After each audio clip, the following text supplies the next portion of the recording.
Olá, meus queridos. Bom dia, boa tarde a todos. Aqui é o Yukias, do canal Yukias Magal. Eu tô aqui caminhando, descansando um pouco, e aí eu queria trazer para vocês alguma mensagem importante hoje.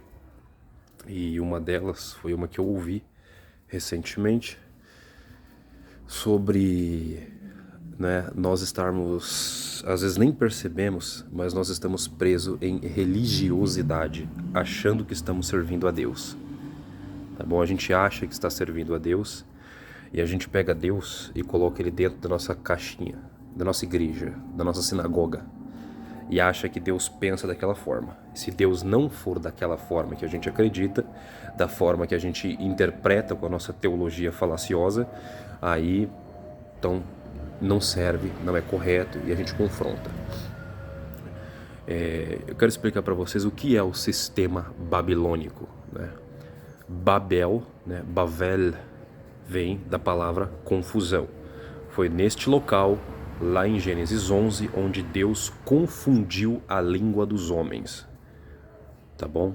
Confundir a língua é um não entende mais ao outro. E a linguagem, tá? Primeiro, tudo surge na tua mente. Você tem uma ideia, essa ideia nasce na tua mente. Aqui surge o conhecimento, o entendimento, tudo nasce aqui, e depois você traz as palavras. A palavra, ela é o que traz forma, ela materializa o seu pensamento. Tá bom? Isso é as ideias, é a comunicação. Porém, quando um povo pensa diferente, Deus pega e muda a mentalidade, ele dá uma linguagem, ou seja, ele altera a forma da pessoa pensar. Não que um não consiga pensar as mesmas coisas que o outro, mas é que não há mais como eu comunicar aquilo que eu estou pensando com outro ser. Eu não consigo comunicar mais. Acabou. Ele separa isso para o bem, porque a união que estava ocorrendo ali em Gênesis 11 estava levando o homem para a autodestruição e para uma rebelião contra Deus total. Deus falou, isso aí não é coisa boa não, a gente precisa parar os homens, porque senão, do jeito que eles estão caminhando, eles vão fazer coisas que daqui a pouco nada mais será impossível para eles. Eles construíram uma torre que alcançava os céus, era um reator nuclear, Era uma energia capaz de abrir dimensões, tá?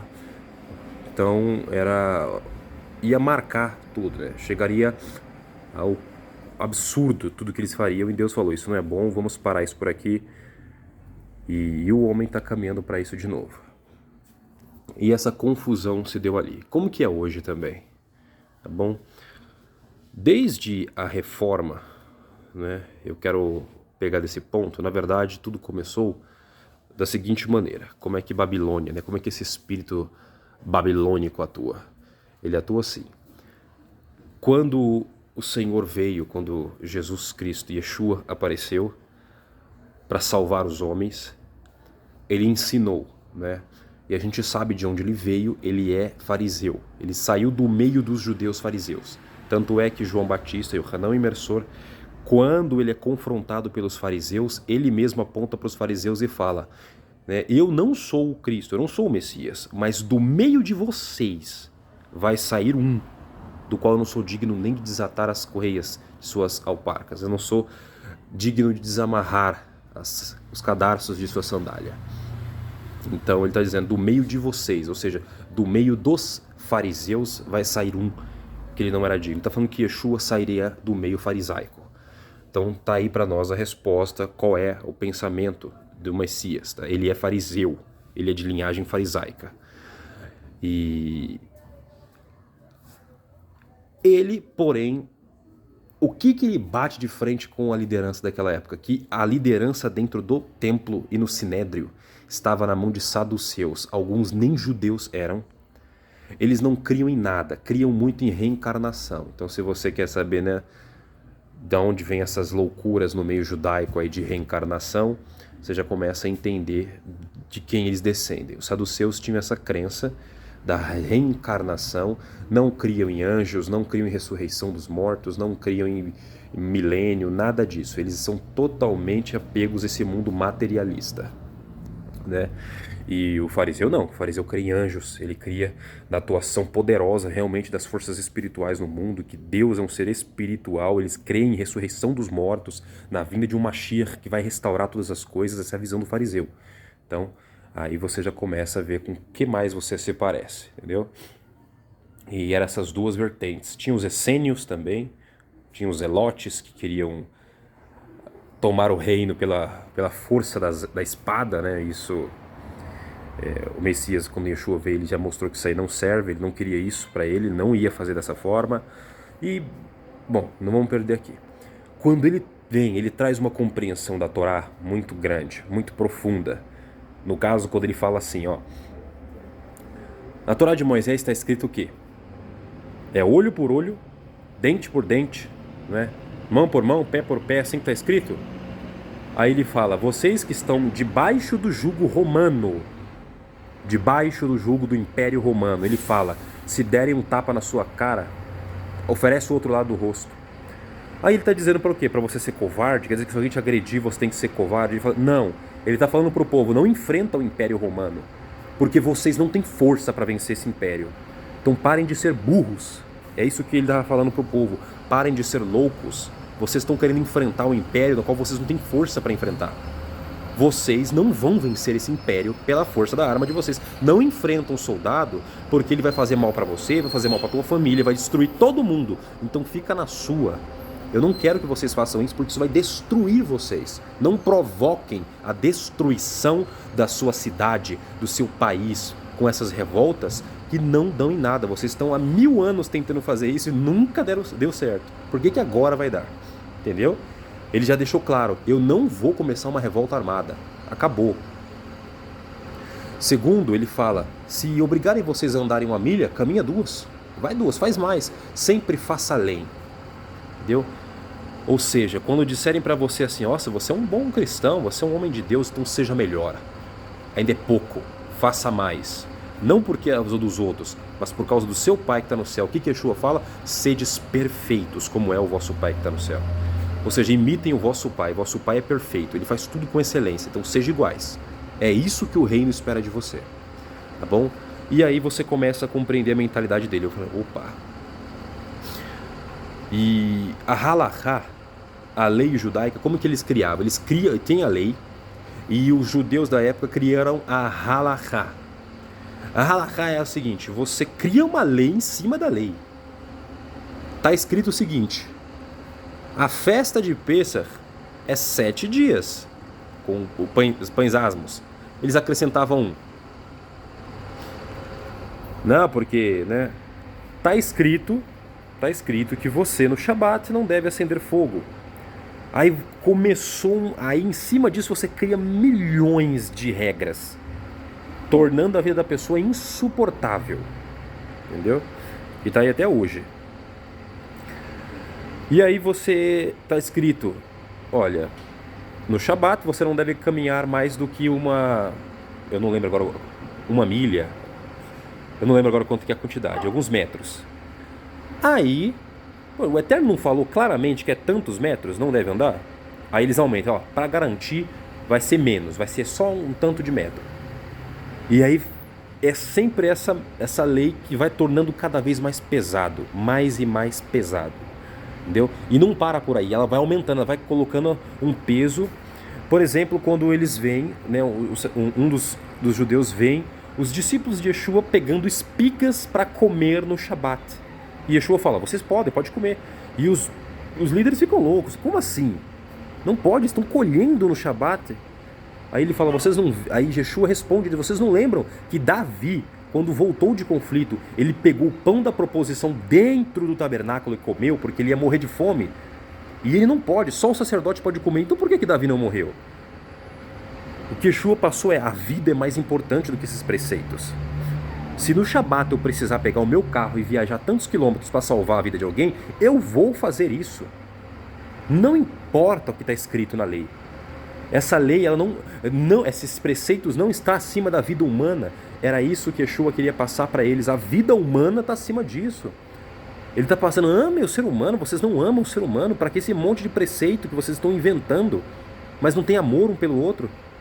Vocês não amam a vida. Ele chegou a usar animais, ele falou, quer dizer que se um boi teu cai no buraco no Shabat, você vai deixar ele lá, vai deixar ele morrer lá, definhar lá dentro, porque é Shabat. Vocês não vão ter misericórdia de um animal, quanto mais de um ser humano. Ele queria quebrar esse peso. E aí, porque eram facções e facções, esse monte de coisa, perfeito.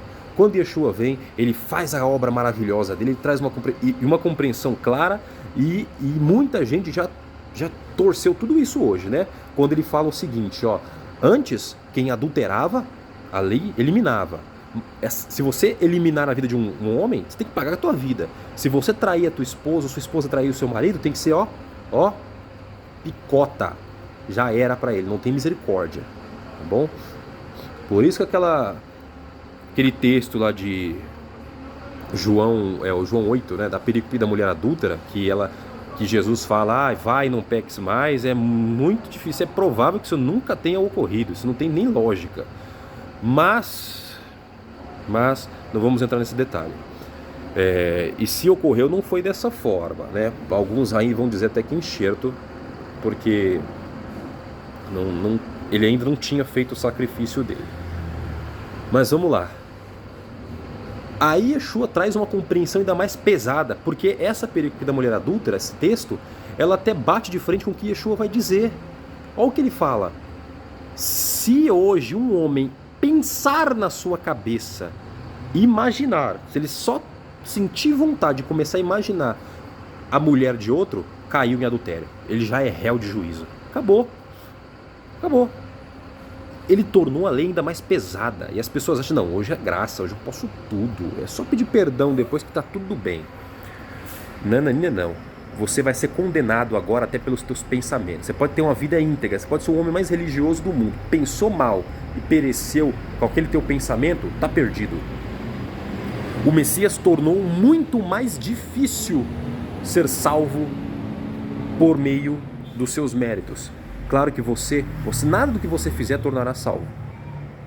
A obra dele é que nos justificou. Nós não temos como nos salvar, nós precisamos do sangue dele. E ele nos salvou pelo ato dele, é pela fé, tá? Não é pelas tuas obras. Mas a sua fé sem obras, ela é morta. O líder Tiago disse isso. Interessante que a gente não vê ninguém pregando Tiago, né? Ninguém prega Tiago. Agora vamos lá.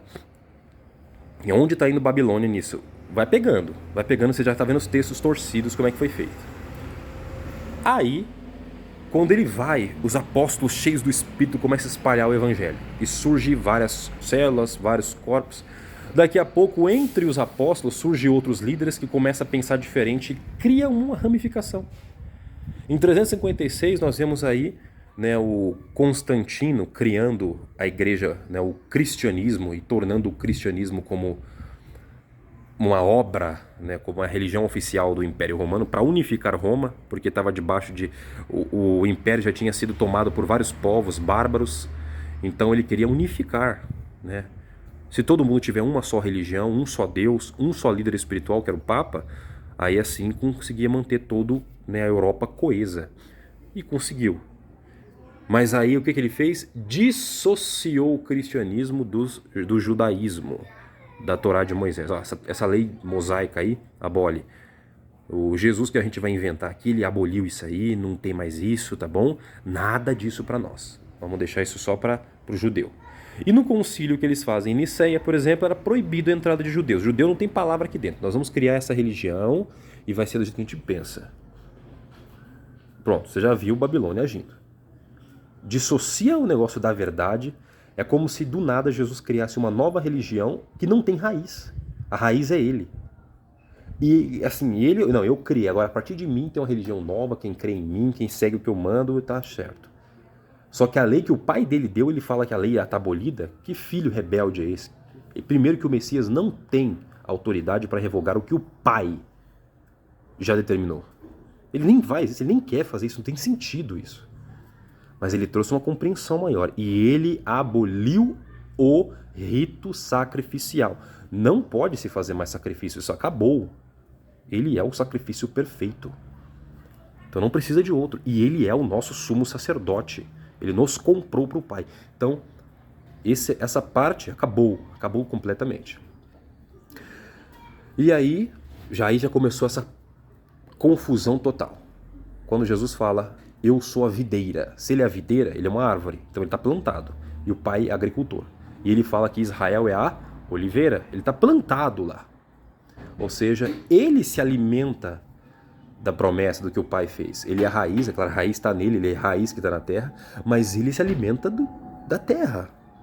Tem uma obra, começa lá em Abraão e vai sequencial. Claro que é uma promessa que Deus fez lá para Adão. Já no começo Deus fez uma promessa de que redimiria a raça humana. E aí essa dissociação cria-se uma religião e afasta o gentil, o que não é judeu, do judeu. Criou um muro de separação entre os dois povos. Então a verdade agora não é mais completa nem para um nem para outro. Para todo mundo com um pouquinho da verdade. E aí abre-se caminho para interpretações mentirosas e cria-se um monte de ideia, porque quando você tem só um pouquinho da verdade, você precisa completar. A verdade ela não é um pedaço, ela é toda. E aí você começa a criar-se em cima um monte de teologia falaciosa. E aí 500 anos depois, em 1500, surge um Martinho Lutero, né, que foi o reformador. Ele reforma justamente por causa das políticas da Igreja Católica na época, que impedia o povo de enriquecer, dizia que você tinha que pagar sua indulgência para ir para o céu, e que o centro, né, o Papa era a palavra, o representante de Deus. Inclusive, Martinho Lutero, ele tinha que o Papa ele era representante de Deus mesmo. Ele confiava e acreditava na autoridade papal. Isso acaba mais para frente. Só que ele não via essa coisa de eu tenho que comprar minha passagem para o céu, minhas obras. Ele fala, não, o centro é a palavra de Deus, vamos pregar a palavra. Quem salva é Cristo. Ele trouxe algumas coisas boas, mas trouxe mais confusão em cima das teses dele. Então ele não era um agente de Deus, tá? Ele criou uma filha do catolicismo, né, do romano, cheio de ideias loucas. Ele era extremamente antissemita, tá bom? Antissemita mesmo, odiava os judeus. E aí, mais um muro que ficou ainda mais forte, mais poderoso, mas que foi usado essa reforma, o protestantismo se enraizou uma outra vertente cristã que dividiu ainda mais a Europa, que agora a parte ocidental, né, uma parte ocidental era mais cristã católica, a França, que era o grande império da época, católico, e o reino anglo-saxão do Reino Unido, os britânicos, aceitaram o anglicanismo, né, o calvinismo ficou muito forte lá dentro. Nós temos outras partes na Alemanha, outros setores ali, germânicos na época, né? Outros bárbaros que aderiram mesmo ao protestantismo de Lutero. Dividiu ainda mais a Europa, né? Divisão foi perfeito, principalmente para as ordens, para as sociedades secretas, tá bom? Que conseguiram se infiltrar por meio dessas divisões que não acabavam mais. Aí, com essa nova interpretação, que não aproximou da verdade, apenas criou mais porque ela arrancou mais um pedaço da verdade, levou consigo e jogou mais mentiras em cima, mais bobagem, mais... como é que é? Mais engano, mais porcaria misturou com a verdade, ficou mais difícil ainda. Hoje nós temos um sistema que é o seguinte, você vê várias igrejas, e toda vez que alguém tem uma ideia diferente, ele abriu o caminho, o Martinho Lutero abriu o caminho para a rebelião. Foi isso que aconteceu. Eu não creio como essa pessoa crê, então vou abrir a minha própria igreja. E junta ali E no meio desse surge alguém também que não crê. E aí o que acontece? Cria-se outra visão, que interpreta a Bíblia diferente. Você nota, irmãos, que isso não é uma atuação do Espírito Santo, porque o Espírito Santo não é faccioso, ele não abre, ele não cria facções. A Bíblia é uma só, e a interpretação é uma só. E quem dá a interpretação é quem a escreveu, é o Espírito Santo que inspirou os homens a escreverem. Se é de Deus, com quem eu tenho que aprender? Com Deus. Paulo mesmo fala que ele estudou, ele levou 14 anos para começar a pregar a palavra, porque ele precisava aprender. E ele aprendeu do próprio Jesus, do próprio Yeshua. Quer dizer que Yeshua agora vai aparecer para você pessoalmente, te ensinar texto a texto? Não, mas ele vai preparar pessoas corretas para te ensinar a verdade. E hoje, irmãos, ninguém mais prega a verdade. Cada um tem uma interpretação sua do texto e prega em cima daquilo. E ninguém mais quer ser liderado, quer liderar sua própria vida. Né? Os lobos e algumas das ovelhas que agora têm o senso de que não precisam mais de um pastor. Elas sabem o que fazem na vida delas. Entendeu? E assim vai seguindo todos os caminhos, vai seguindo a vida de todo mundo, cada um criando suas próprias ideias. E nós estamos caminhando para Amós. Virão tempos, virão dias em que os homens não sentirão mais. Os homens vão ter fome e sede, mas não fome e sede de bebida e comida, mas da palavra de Deus. Você vai, olha como as pessoas estão viajando quilômetros e quilômetros em busca de um avivamento, porque na sua igreja não encontra mais. Não encontram a palavra verdadeira. São pregações cada vez piores, cada vez piores. E a teologia da libertação e a religiosidade. Você tem que ser religioso, não há uma conversão genuína. Ah, eu creio nisso, Deus vai te prosperar naquilo, vai te dar isso, vai te dar aquilo, e fica nesse materialismo infinito. E não existe mais a cura, não existe mais os milagres, não existe mais a conversão, vidas sendo salvas. Hoje é um esforço tremendo das vidas para manter uma alma crente, dando promessas vazias para ela, profecias vazias. E aí, nós estamos vendo um império babilônico agindo no meio ocidental, no mundo inteiro, né? E outra das filhas do catolicismo, né, o islamismo, que não vão dizer para você, tá lá, né? Vive em conflito com todo mundo. Todo mundo odeia eles e eles odeiam todo mundo. É assim que eles vivem. Mas eles também são divididos, né? Os sunitas do ramo wahhabista e tem os xiitas de Muhammad Ali. Nós temos várias facções. O mundo é faccioso. Tá todo o homem debaixo de grande divisão. E nós estamos caminhando, irmãos. O Senhor está nos chamando para a gente conhecer a palavra. Existe uma parcela muito pequena da humanidade, mas é muito pequena mesmo, é minúscula, mas que Deus está dizendo: volta ao primeiro amor. O que é o primeiro amor? É essa união que o Senhor está fazendo entre os gentios e os judeus ditos messiânicos, né?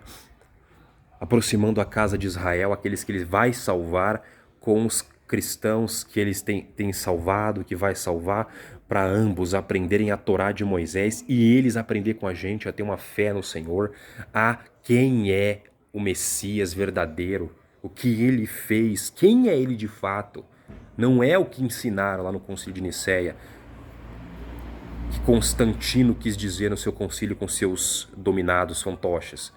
Não é esse, é um Yeshua judeu, nascido de uma judia, que guardava o Shabat, que era circuncidado, nunca falou contra a Torá, pelo contrário, ele só pregou a Torá, porque a Torá é a palavra do Pai, ele nunca iria contra a palavra do Pai. E isso foi o que passou, e ele veio para trazer uma compreensão maior, e ele abriu o caminho para mim, para você, para nós fazermos parte dessa família. Hoje nós somos herdeiros junto com eles, com os hebreus. Tudo que eles têm direito das promessas, nós também temos por meio do Messias, que nos salvou, nos resgatou. E é isso que você precisa entender. Aprenda a Bíblia para você. Ela tem que ser interpretada pelo Espírito Santo, e é de Gênesis a Apocalipse. Não é um pedaço, não é cada um com a sua verdade. Todo homem que aparecer para você e falar: não, eu interpretei assim porque Deus me ensinou assim e todo mundo está errado. Não, irmãos. Só existe uma Bíblia, só uma palavra. Deus é um só. Quando tem várias interpretações do mesmo texto, tem uma confusão. Babilônia está agindo. E eu quero que vocês tomem muito cuidado com isso e busquem do Senhor. Eu não sou o perfeito do mundo, correto. Mas a gente percebe, irmãos, que está tudo errado no sistema religioso do mundo inteiro. O próprio judaísmo é cheio de facções, né? Cheio de facções. Então, olha para o Senhor. Porque o Senhor, ele quer ensinar o seu povo, as suas ovelhas. E ele diz: as minhas ovelhas, elas ouvem a minha voz e elas reconhecem a minha voz. Então Yeshua sabe, olha, as minhas ovelhas sabem quem eu sou, elas me conhecem, elas ouvem a minha voz e elas me ouvem, elas me atendem, elas reconhecem. Então você vai reconhecer a verdade quando ela falar com você. A verdade, ela é diferente, ela vai soar diferente para você. Que Deus possa abençoar o teu dia, guardar o seu entendimento de todo esse engano e mentira que ressoa no mundo inteiro, em nome do nosso verdadeiro Messias, Yeshua.